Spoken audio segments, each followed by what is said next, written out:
name is Vanessa Ely. I live in Bolingbrook, Illinois. I work co-vocationally as both a communicator and a pastor in the marketplace and local church. My favorite part of being a Northern student, I think, is the collaborative nature of the classroom. I've learned so much from our professors, and each course was deeply formative, but I've also gained so much knowledge from my peers and their ministries that they're actively involved in, so that's been a gift as well.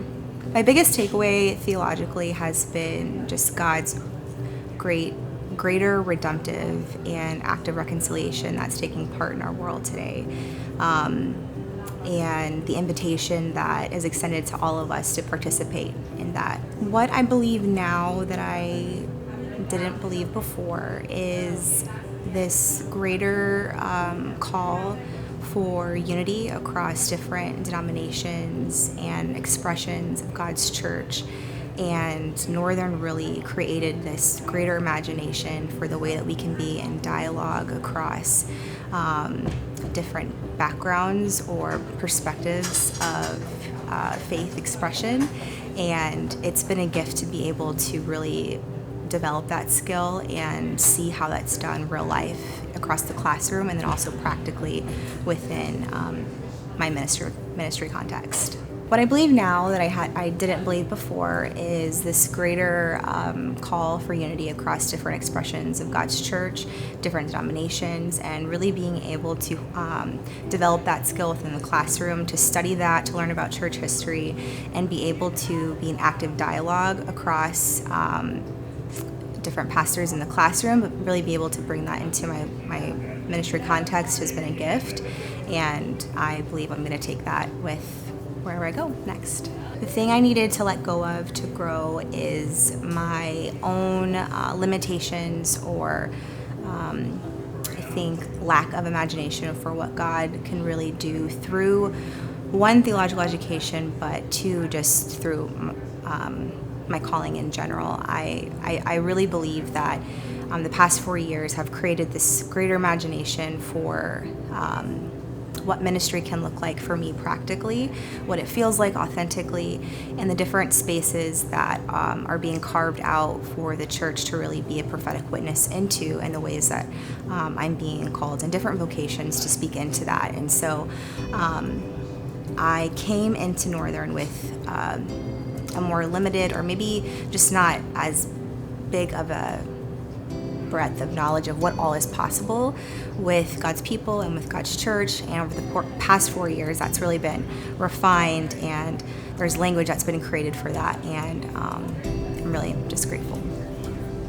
I think, truthfully, going into it, you assume that you kind of need to know a certain amount of knowledge or be at a certain place theologically to be able to participate in the conversations that are happening within the classroom, and then be able to actually practically apply that. But to be in the classroom and have so many different life experiences and different levels of pastoral education and experiences in ministry, it's a gift, that it's humbling, and it really enriches what's taking place within the coursework. One thing the world needs to know about pastors today is I truly believe that the work of the minister is both pastor and prophet. Pastors are called to be a voice of truth in the world. There's a greater responsibility to cultivate the work of peacemaking. There's a call for humility and a posture of grace into the world.